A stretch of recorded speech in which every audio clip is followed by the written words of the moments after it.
Today our guest is Ben Smith. Ben Smith is an entrepreneur I have known for pretty much, I would say, 20 to 23 years, ever since I moved to Spain. He's had several startups and we have the honor to have him with us today. Ben, welcome to our podcast. Good afternoon. Good afternoon, Kat. Good afternoon, Ali. Great to meet you. Thank you for having me. Yeah, thank you for joining us. Ben, you've ran several startups and I'm going to just dive into it. I know the first startup that you had was on Wi-Fi, setting up Wi-Fi's. And I know a little bit about it, and I know it didn't really go well. It kind of came to a halt or a stop. I want you to tell us about that startup, because that was your first startup. But in particular, I want to bring your focus, so you explain it and take your time in explaining it. What is the biggest lesson you learned from that startup? Okay, I think that was called Phonetica. So back in the day, there was a lot of construction happening here on the Costa del Sol in Malaga. And Telefonica, the main supplier, now called, I believe, O2 or acquired by O2, was not able to provide the telephony in the outer areas, so the last mile, so they weren't providing the last mile connection. And the Wi-Fi and legal Wi-Fi on 3.5 gigahertz was just becoming, coming on the scene and offering robust solutions. So I took voice over IP and the Wi-Fi back in 2002, put them together, and we were able to create telephony for, country houses and those just outside of the urban area. And we were victims of our own success. So we actually were a franchisee model. And the more clients we added, when we were kind of adding crazy amount of clients because everybody wanted it.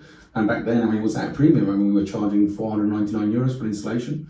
And then I think it was like 90 euros a month for 768 kilobits download speed, which today you think about that, you think, who would want that? Well, everybody wanted it because nobody had internet. And the more we added on, the more our bandwidth on the repeater station suffered. And our franchisor, unfortunately, didn't want to install more bandwidth for us. And then the recession came close to 2005, 2006. And it was very difficult. So we wanted to kind of pull away from the franchisor and install our own equipment. And it was just a difficult time in the world financially. So we didn't manage to get investment behind us. And I guess the main lesson from that, really, I don't know, there's so many lessons, so many small lessons that you take from business in general. Yeah, give us three. Not to strict you to. I guess, and it wasn't my first startup, I guess it was my first serious startup, but I've always been dabbling in technology and providing small solutions here and there, but not on that scale. That's when I met you, obviously. But I think really it's always, you've got to keep fighting. There's always going to be challenges. You never really know, you never know everything, so you've always got to keep learning, and you're going to be challenged in things that you thought you knew about but you actually don't know. So you're always going to grow and evolve as an entrepreneur, and you've got to keep fighting. That's my motto. That's what I've learned, especially through COVID and my latest startup, which is involved in tourism. You always got to keep fighting and keep pushing, even though everything looks impossible. You got to keep fighting forwards. Your first startup, just to get my head there, was that providing Wi-Fi for the first time when we were transitioning from cable internet to Wi-Fi internet? The first serious startup as a business and with business partners, yes, that was essentially offering a Wi-Fi solution, but over, not like Wi-Fi as we see it today in the home, where you go outside a few 20 meters and you've got no coverage. This would actually beam from the Mijas Tower, and it would beam to people in Calahonda, so send that signal across, and then so they would have internet, and they were, they wouldn't have access because Telefonica would not install the cable. So it was Wi-Fi as such, but it was more of a robust, it was a point-to-point. It was a point-to-point system mainly, and it was providing them internet, but more importantly, what people wanted was telephony. So they had their phone, so they could have a landline. Telephony, do you mean so they have the phone and the Wi-Fi? Exactly, so they could have a phone, they could have a landline phone number. We need to remember that a lot of the expats down here, and the telecoms back in the day, if you wanted to call Spain, your family from the UK was calling Spain, calling a mobile was out of the question. The tariffs would be extraordinary, so calling a landline number, you probably get a package where it would be included. So getting a landline number here in Spain was quite important back in those days. Yeah, it was a market necessity. If I had to assess it as a startup, it was an absolute market necessity. There was a void where bigger players were unable to provide. And because they're unable to provide, this is where small players, startups come in. and they do something that the big player doesn't do. Yeah. And I actually believed in your service. I mean, I dabbled on a very, very small scale. Yeah, I remember. I think it was 5,000-10,000 euros. Yeah. I set up a couple of mesh. Yeah. And the nightmare of it was just unbelievable. Yeah, I mean, the good thing with our system is that the franchisor, they actually got given the 3.5 gigahertz. I don't obviously want to get too technical for the viewers, but most Wi-Fi systems, they're operating on a shared frequency that everybody can use. But this frequency was allocated and licensed only to a few providers in Spain. So, there would be no conflict of signal. So we pretty much it was virgin territory all down here on the Costa del Sol for us. But unfortunately, the more clients we added on, and everybody was coming to us to get the service, the bandwidth speeds kind of fell down and fell down and fell down, and that was unfortunate. I mean, the funniest thing with Phonetica, I don't know if you remember, we had this van. We kitted out a Ducato van, and we used to take out the Wi-Fi. We had a couple of computers in there. We had it panelled with wood. And we would drive the van out into organisations like 𝐵 𝐶𝐻, and people would come and try it out and try the phone system. So it was like a try before you buy. Yeah. And it was actually good fun. That was really good fun because people were going, it's like the ice cream van, but for internet and telephones. How long did they get? Sorry? How many minutes did they get? They used to get a package, so they could have a package of minutes and everything, and it was premium. We were making quite good money on it. But it was just sad that the franchisor, their idea really was to sell the geographic area to the franchisee and not really care about the service thereafter. They were just interested in kind of selling geographic areas to people like us.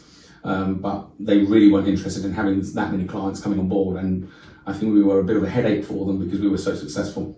Was it easy to get investors? Were they aware of the void? Yeah, well, we actually got investors. I mean, actually back then... How much did you raise in total? I think back then we raised about 600,000, if I remember correctly. That's a considerable sum. Because I was... even in 2000, that's an amazing sum. Because I was working... The reason it all came about is that when I first came back from the UK, back in 2002, I was going to set up my own web development company. I was out in the campo, in the rural area, and there was no internet. So I went down to La Cala, and there was this satellite internet company.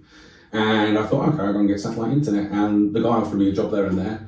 And then I came across this one, and I was trying... Who was the satellite internet?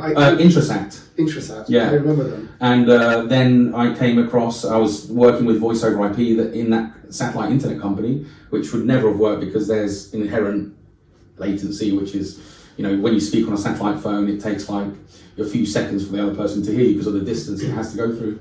But when I came across this other company that had the wireless, but they had no telephones, I thought, hang on a minute, if we bring the two together, this is going to be fantastic. And that's what happened.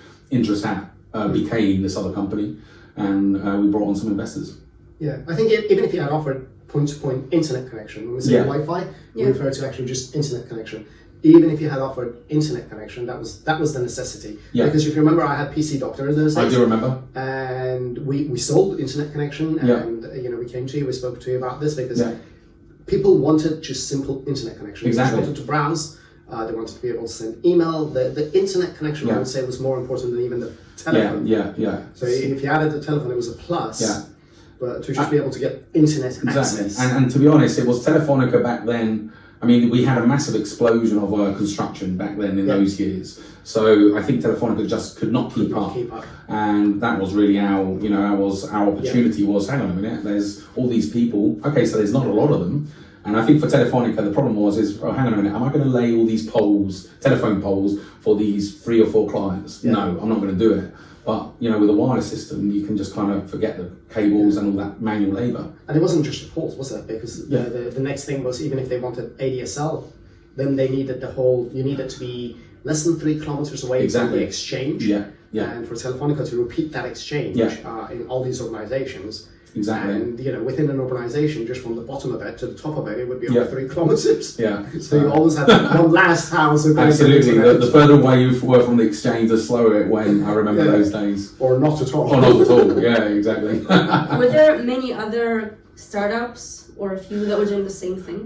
I think, to be honest with you, I think we were actually pioneers in that respect. So we were actually the first ones on the Costa del Sol to actually start it and hit it big, because obviously we had investment behind us, so we really hit the market really hard. But then obviously, other companies, IT companies, started to kind of follow us. But they were obviously having to do it on the 2.4 or 5.6 gigahertz range, not on the 3.5 license one. I think there's still some going, but then again, fiber is pretty much everywhere these days. Yeah. So it's not what it used to be, but there used to be wireless companies. I remember after Phonetica, after we had to kind of bring it to a close, there was a few wireless companies working down here. Oh, they went around. Yeah. So, I mean, if you closed around 2005? Yeah, around. So between 2005 to, I would say, to 2012, 13, 14, I carried on working with many different wireless providers, and they changed. So a couple of them moved on to providing 4G. Yeah. And they moved away from point to point, and WOS Plus was one that actually... WOS Plus has done quite well, They've done really well, but their idea was that they actually provided point-to-point connection, and then from that point, they cabled it out to the rest of the organization. Yeah, they did well. That was their differentiation that made them the winner, I think so too. In the rest, all the other competitors. Exactly. No, they did well. There was Y Internet, there was Connected 4. Mercury as well. Jason Mercury Internet, which we all know. So there were, I would say, at least about 10 players that I certainly knew of personally. And they all charged 500 euros to set it up? I don't think they were charging as much as that, but certainly I think it was around 150, 200, 300. Yeah, a couple of hundred euros. Because, if you're in the middle of the campo and you've got no other options, you're going to pay it. Yeah. And people would. Yeah. And then from Phonetica you moved on. Yes, I did.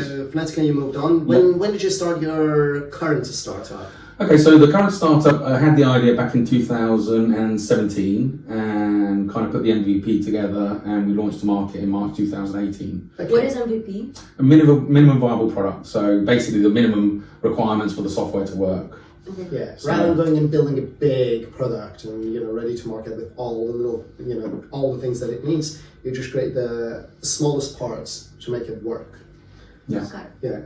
To keep the cost down. And it's about, I'd rather you explain it. Yeah. So it's a software, I know it's an app. Yeah. That helps the renters. Yeah, correct. And rental management companies, correct? Yeah, so that's one way of putting it. I mean, it's a software platform that facilitates collecting guest identification and signatures for legal compliance with the authorities for property managers, property owners. Could be if they've got a holiday rental property. It could be a hotel, a hostel, a camping. So we actually provide service to all those type of clients. So what exactly would I need the app for? So back in the day, the idea came about because the hotels were losing business because of Airbnb. Okay, so the hotel lobbies actually put a lot of pressure on the government to make sure that the holiday rentals were actually complying in the same way that hotels. So health and safety. Making sure that the properties are properly air conditioning. And one of the things is when you go to a hotel, you always hand over your passport. But in a hotel, and they take the passport and they scan it with a flatbed scanner. And then they normally print off a form which has got the passport details on it and make you sign it. And then this is kept on record, and then they have to send this information to the police, and that's in Spain. But this is something that is actually quite common throughout Europe and also Latin America. And at the time I was working with a couple of property management companies, and I realised, hang on a minute, if I've got various properties, holiday rentals, one here, one there, and I'm going to meet my clients to do the check-in out, I've not got a reception with me. So how can I actually, and this legislation was just being passed so that the holiday rental companies had to comply with the same thing that the hotels were doing. So I started to think, I thought, well, there's got to be an easy way of doing it. Maybe I could scan a passport or ID card with a phone. Maybe I could get them to sign on screen, and maybe I could, maybe. Anyway, so essentially we came up with Check and Scan, and what it does, it scans IDs and cards and extracts information. You get the guest to sign on screen, and then you finalise the check-in, it sends it to authorities. So all that manual, all those manual processes that a property manager would have to do, and sending it to the police and inputting the data, it's all done automatically. Was that something new in 2017 that had a void as well, which is why you decided to do it, or? No, it's essentially 2017. I was working I was doing a few websites for some consulting, and I noticed that they had a requirement for doing this, and they didn't know how they were actually going to cope with this extra workload.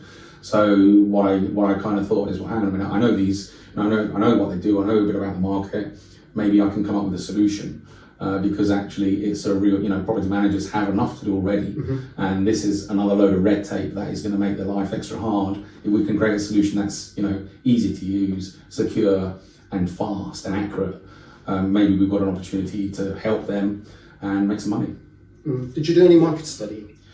Did some basic market studies, and what we really saw was the size of being a software company. What we saw was the size of how check and scan could become in the next few years. I mean, in Spain alone, there's about 375,000 to 400,000 rental properties, and we've only scratched the surface on that from a sales point of view. And then hotels and hostels, there's a substantial amount as well. So, and I did look at, obviously, around the world, what the total addressable market is as well, so the TAM. And did some basic studies. And then I think really we just got excited and decided we're going to do it anyway. So you just get the idea and then hire expert minds to develop it, or are you also the brain behind it and the developer? My background is varied, so I've got a good technical background, and what I did is I scoped out in wireframes. So I did spend a lot of time, because having built a lot of websites in the past, it gave me a good basis for how is this software going to be used. I think when you build software, you've got to be very empathic. You've got to understand who's going to be using this, how do they want to use it, what do they want the experience to be like, and then you can build it around that. So I spent a lot of time kind of talking with the property managers that I was involved with at the time and seeing, okay, so how do you meet your clients, and what's the process going to be like, what's the flow, what's the user journey, and around that I built the software. And then I remember I've still got the wireframes to this day, and I look back on them with fondness actually. And then we got our first few programmers and started kind of building the programming around these first designs of, the button was start to check in, and you start checking, and then, the next screen was, select which property you're doing the check-in on. And it's basically, the software really hasn't changed that much since I first designed it, which is quite surprising. That's quite amazing. It is quite amazing. I didn't really have to pivot much on the user journey, and a lot of the clients that we have are non-professionals. We have a load of clients that are, typical Spanish people, retired, they've got a second home, and you would have thought they wouldn't be a customer for us because they're not necessarily a prime for technology, but in actual fact they are, and they love using our software. So who is a customer and who isn't? We thought that we would have more success with property managers that have many properties, and we do have that, of course, now. But what we started to see, I never thought, because property managers that have got 20 properties, they have less time on their hands, and our solution is a time-saving solution essentially. And what I never realised is actually somebody that's got one property would want to use our software because they have time to be able to do these manual processes. And to my amazement, actually, we've got loads of these clients that have got one or two properties that are using our software, which is really fantastic. So if I was to rent out my apartment, hypothetically, instead of going to an estate agent, I can just download your app and do it. Essentially, it's not as simple as that. A real estate company will provide you property management services. What we do is we do the legal compliance side for guest registration. So, the other option is obviously you have to do it manually. So you speak to the guest, can you send me your passport details, or you collect them when they arrive. Then you make a form out and you put their details in, then you get them to sign, and then you log into the police systems and then you type it all out, or you use our software and you just scan, sign and send. So you just download your app? Yeah.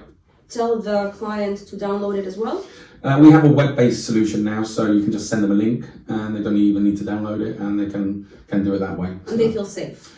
Yeah, our brand nowadays, I think, is, we've kind of obviously made sure that from a design point of view, it carries a lot of kind of things to make people feel safe. But people feel safe. I was just doing calculations yesterday. We've done about 2 million guests through our system this one year. And if something goes just wrong, in 1 year? Yeah, just 1 year. Oh, well, that's amazing. Congratulations. Thank you so much. Yeah, that's quite an achievement. If something goes wrong Yeah. between the person renting and the Yeah. one renting out, does the app offer, is it like the middleman ensuring things are done legally and fair? Yeah, we are rolling out contracts into the app this year. So I estimate, I mean, it's actually already in production and development. So what we will facilitate is a standard rental contract, so that you would be covered by the rental agreement. That's, you know, standard.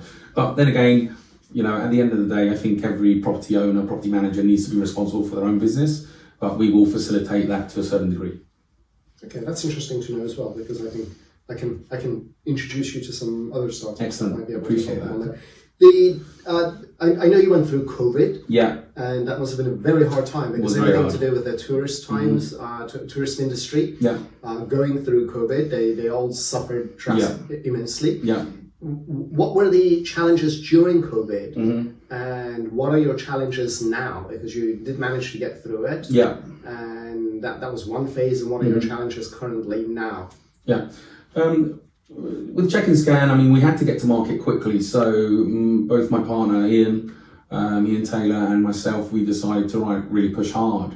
We didn't get funding as such. Obviously, we put some money into it, and then we had some money from the bank.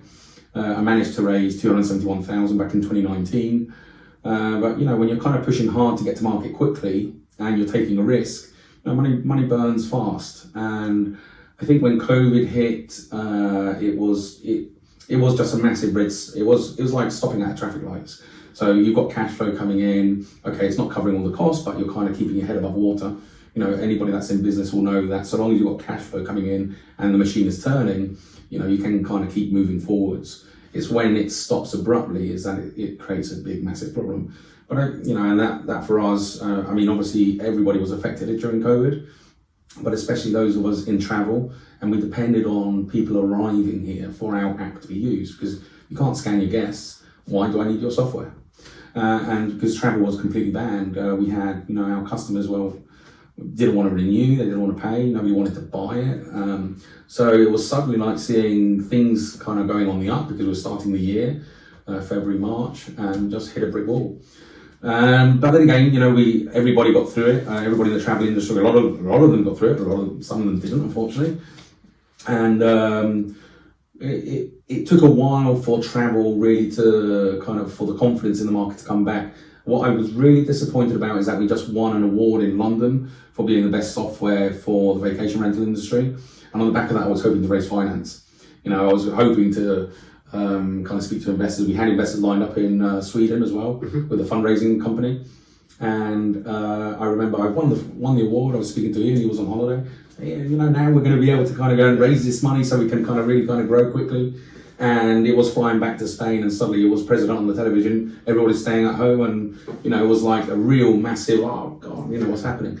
So that was COVID, and it took a good 2 years to kind of get through COVID, because obviously there was travel implications. 2020, 2021, 2022 was better, but 2023 is where I've really noticed that actually we're back to normal. You know, and we've had some massive growth in 2023. And 2024 is looking fantastic. I think the greatest lesson I take from COVID is, you know, even when the going gets tough, and it gets tough in every business, and even when everything looks bleak, you got two decisions. You know, what are you going to do? You know, you got to keep fighting, or you fold. Did you still have people using the app through COVID? No, actually, when travel was paralysed, nobody needed to use it. So we saw registration of guests that, you know, as I mentioned, we've done 2 million guests. So some months we do 300,000 guests, and you see them come through every day, boom, boom, boom, guests getting registered. Suddenly that went, nobody's using our software. You know, and that is actually from you know, it's I'm not going to say it's heartbreaking, but it's certainly, it hurts, because you think, geez, what the hell is going on? Has that taught you anything that going forward, you now know what to do if something so unexpected ever happens again? I think it certainly gave us, it made Ian and I stronger, and it certainly makes you, I think the word is resilient. Makes you more resilient, and never take anything for granted. You never know what's going to be around the corner, and adapt to change. You know, adapt to change. So find a way forward no matter what. How did you adapt to that change? we just kept fighting. I mean, you know, I suddenly from having a team of 10 working for me and taking care of everything that needed to be taken care of in the company. They were on furlough, so 𝐻𝐻𝐿 in Spain. So it was just me running the company. So, you know, customers shouting, employees obviously shouting because, you know, they were hurting at the time as well. And dealing with banks to try and get some funds to keep the company going. So it was, you know, that was going on. How long was your 𝐻𝐻𝐿 period?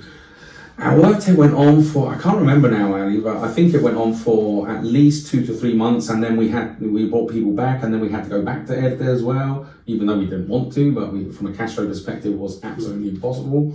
So it was, you know, and the 𝐻𝐻𝐿 also created tax problems for the employees because they got a double pagador, which is over in Spain.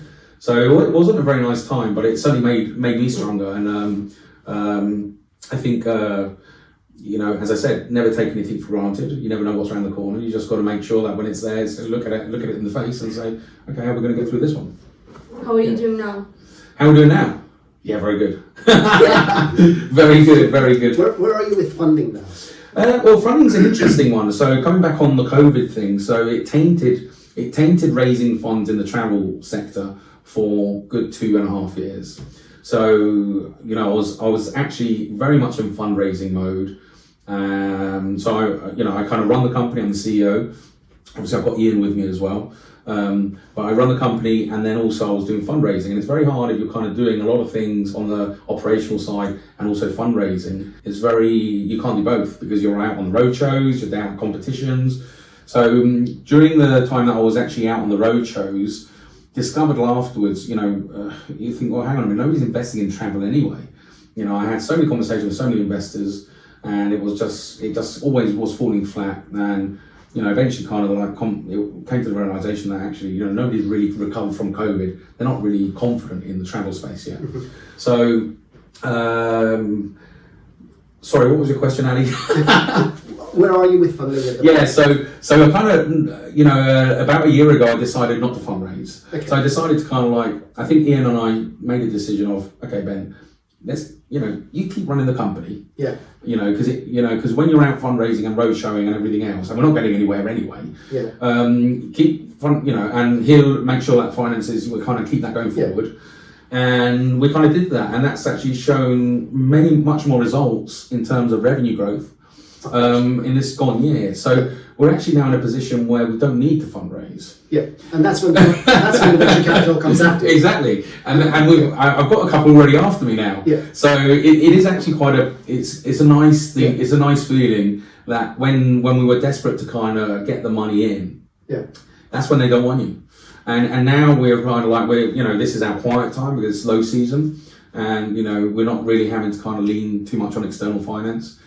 Because other winters it's been very difficult for us because obviously summer, up to summer we sell a lot, but then our cash flow kind of suffers during the winter time.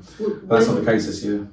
When you were desperate for funding, was it the mentality of being desperate, you think, that pushed away the investors, or was it the situation that made them doubt whether to invest or not? I think I consider myself to be a good salesperson. I think I might have smelled a bit desperate on a couple of occasions, but for the most part, I would imagine that I projected myself not desperate. But I think it's just, as Annie was just saying there, it's a question of, if you're not looking for it, it's when it's offered to you. It's one of those ironies in life when you don't need it. It's when you don't need the funding. It's when they actually say, "Hey, you fancy some money?" I actually would think the bigger reason that they come after you then is mostly what venture capitals do and look for mature companies that they think, okay, if we give them another X amount of money, that they can multiply it and go much, much bigger. So they prefer companies which are cash flow positive, standing on their legs, that they're not going to die within 3 months if they don't receive the money. And that is the situation you're in now. Yes, so exactly. Given that you don't need their money, if they give you any money, they know that money will go towards growth. Yes, and that's what they want. That's venture capital, what is interested in is multiplying their money. Multiplying the revenue and eventually giving a big return to all the investors. Exactly. So that is the difference. And I've been through this hardship myself, where, of course, when you're short just by even 1,000 euros, where you're cash flow negative, mate, you're not as interesting. Yeah, it's one of those things. So, and I think right now we're happy with growing organically. Would we like to speed up slightly to get to market quicker? Yeah, it could be interesting, but I think about it twice now. Because we've kind of got here with our own sweat and tears, and kind of got to this level. I know with our own sweat and tears, we could probably get to market quicker as well. So we can. It's an interesting lesson. It's an interesting lesson. Yeah. You mentioned. Sorry, I'm going to throw a question in there. You mentioned earlier on that the demand for your app is just as high as it was years ago. Mm-hmm. Do you think this will continue being so going forward, or will you have to shift and adjust and think how you can leap technology-wise forward and change? There's always threats to every business, so I kind of try to make sure that I'm keeping an eye on what's happening in the identity space and also in the technology space. But from a regulation standpoint, just coming back from a couple of conferences, one in Barcelona, everything is tightening up. Even here in Spain now, they're asking for even more information from the guests. So the tendency, certainly in Europe, is actually to collect more information from the guests, and we're in prime position to actually do that. So I only see our market as growing, and I don't see that there will be a point where, we're just scratching the surface on the market, really. We're a really small startup that has, we've got 4,300 subscribers and probably it's about 20,000 properties. When you look at Spain, it's got, 375,000 rental properties, but really not, so.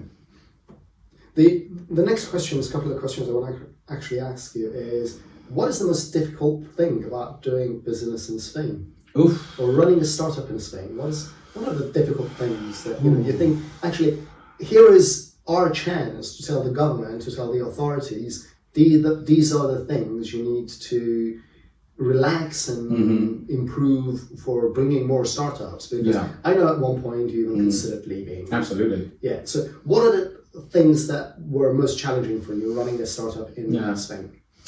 I think, I love Spain, it's my home, and I don't think I ever consider leaving. It does get frustrating at times, but I do love Spain. And then again, it does come with its challenges. Those of us that have lived here for quite some time know that you've got to take it, you've got to take the rough with the smooth. I think when you're setting up a startup, I know now they've passed the law for new startups, and it certainly should be helping startups, but is the government doing enough? The autonomos, paying 350 euros, 400 euros a month. That's the first thing you've got to start paying if you're going to be a startup. Why have to pay all that kind of money?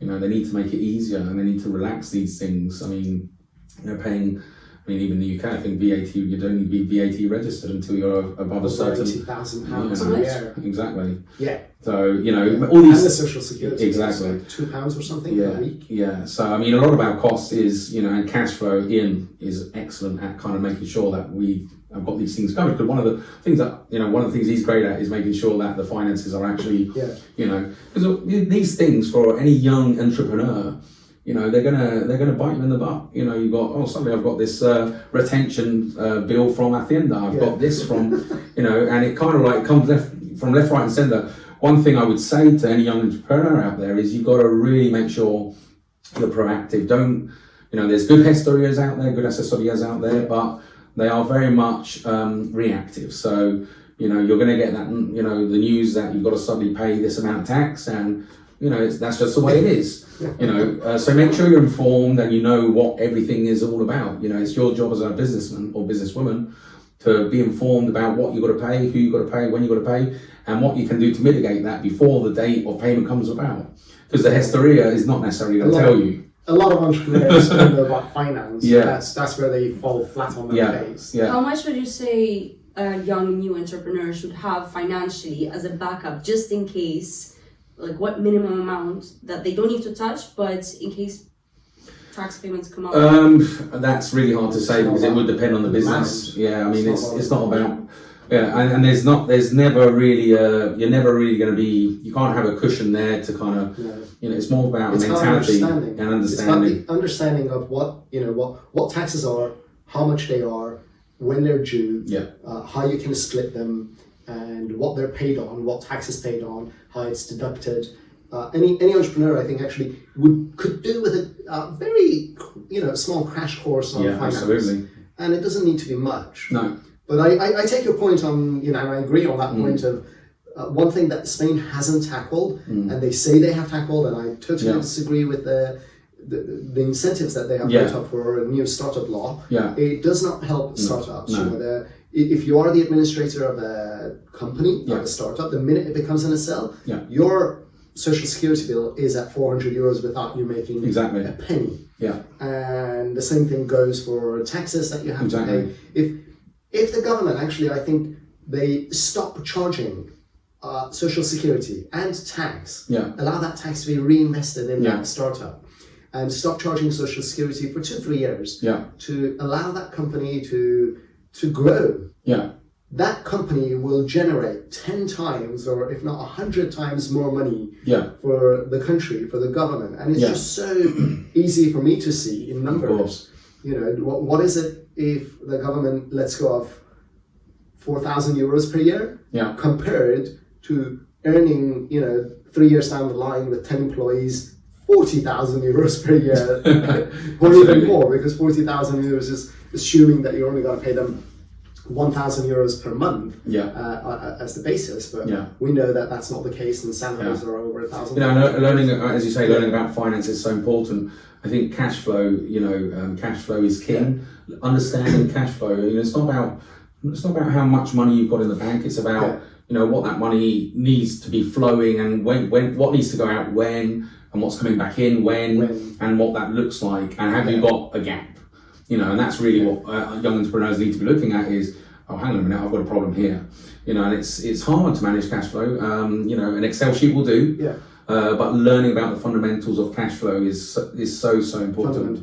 Knowing what you know now, would you have made different moves in your first startup if you could have gone back?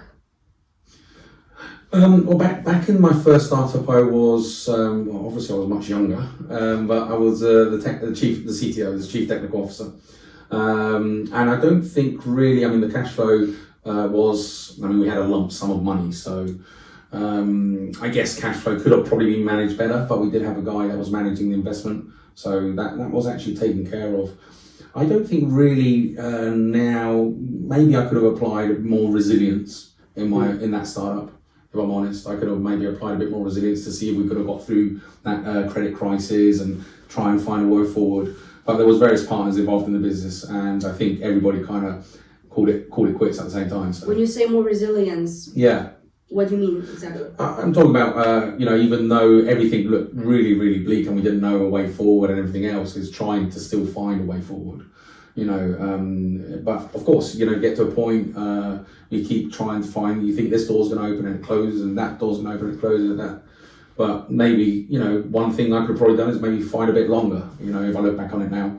But I have no regrets. What are the positive sides of working and having a startup in Spain?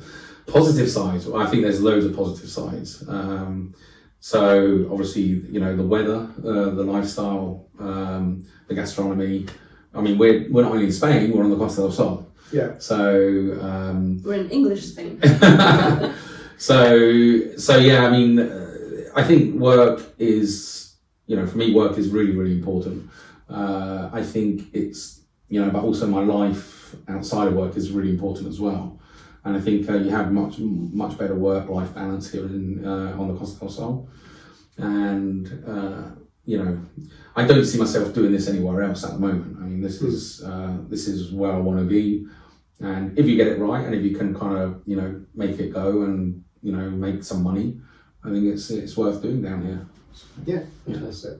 I usually have. Do you have any questions? I usually like to close with the 2 questions. Yes, I'll ask. Sure. What I wanted to ask is, what is your favorite thing about being an entrepreneur? Is that your passion? And if it is, what about it specifically that drives you, that is potentially common in your current startup, in your other startup, the process, the business? What is it that lights up inside of you? That's an interesting question. I think ever since I was a child, I've always been seeing opportunities. I mean, my first opportunity that I saw, I never got to actually make it. There used to be, McDonald's used to have high chairs, which were down here, like we're talking back in the late 80s, 90s. They used to be made out of wood. And I remember one of my first ideas as an entrepreneur was to actually, because none of the restaurants in the Costa del Sol used to turn up with my brothers and sisters, they would never have a high chair. And I thought, hang on a minute, if I could kind of measure up the McDonald's, I actually went to McDonald's and measured up their high chairs and went to the wood yard and my dad didn't kind of see me through and help me kind of get that all sorted out. But I was thinking, I'm going to sell these, to restaurants. How old were you? I can't remember. I'm probably like 10, 11, 12, something like that. So I've always been, I always see opportunities, and I find it very hard to not do anything with them. What I've learned now is to focus, because there was a period in my life where I was kind of chasing every single opportunity, and it's really important is to kind of learn to focus down on a single opportunity and ignore the rest of the noise, because otherwise you will never kind of make sure. You've got to give your full focus to the one opportunity that you're working on. Now what really motivates me is kind of just seeing now, especially at this stage in the startup, is seeing the team that I've built, seeing the company, seeing the customers that are so happy with our product, and kind of seeing that the original vision that I had for the company when I started it, I'm actually starting, hang on a minute, this is coming true. And that is actually really fulfilling, because there's a lot of blood, sweat and tears behind it, and there's a long way to go yet, but you kind of think, hang on a minute, this is where we wanted to be, and we're here. But okay, so we're going to get there then. And that gives you a lot of confidence to think, hang on, we're going to get there. So do you think someone has to be born with this entrepreneurial spirit, or is it something that anyone can learn? Because I observe in entrepreneurs how from a young age you are trying to find solutions and something sparks in you. If someone doesn't have that as a child, does that mean entrepreneurship is not for them? What do you think? I wouldn't say that, because it's not my place to say that. I think that people that have the spark is obviously, obviously something innate in people. I think is, people are passionate about different things. People are passionate about music, passionate about doing drawing or being artistic, and can somebody that has not painted or not played music when they were young, can they do it when they're older? Yeah, they probably can, but I think I think looking at somebody's childhood and looking at what that kind of brought that spark alive probably says a lot about that person. Great. We're coming to the end of the session in our time. So I'm going to ask you two questions, which I'm asking most entrepreneurs I meet. Okay. What would you do if tomorrow you won the lottery for, let's say, 100 million euros? If I won the lottery for 100 million euros? Yeah, basically it's enough for you to not work anymore. Yeah. Well, I'd probably go on a nice holiday, and I'd probably fund Check and Scan. So I'd put some money into Check and Scan, and I'd carry on working in Check and Scan. I mean, I would get myself a nice big car and all that kind of stuff, a nice house, etc. But I don't see myself kind of just throwing in the towel. Okay, fantastic. And the next question is, where I hit you right in the face again, is what if you got no funding? What if I got no funding? Yeah, so what if you never get another venture capital coming knocking on your door? Yeah. And you don't get extra funding to grow this company? Yeah.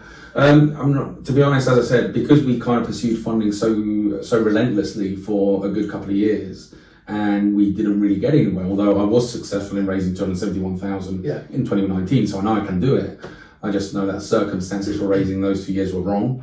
I basically, this year gone, we've really nearly experienced 3x growth. Wow, well done. Yeah. Congratulations on that. So I know that with my focus fully behind the operations and growing the company, I can get it to where it needs to be without funding.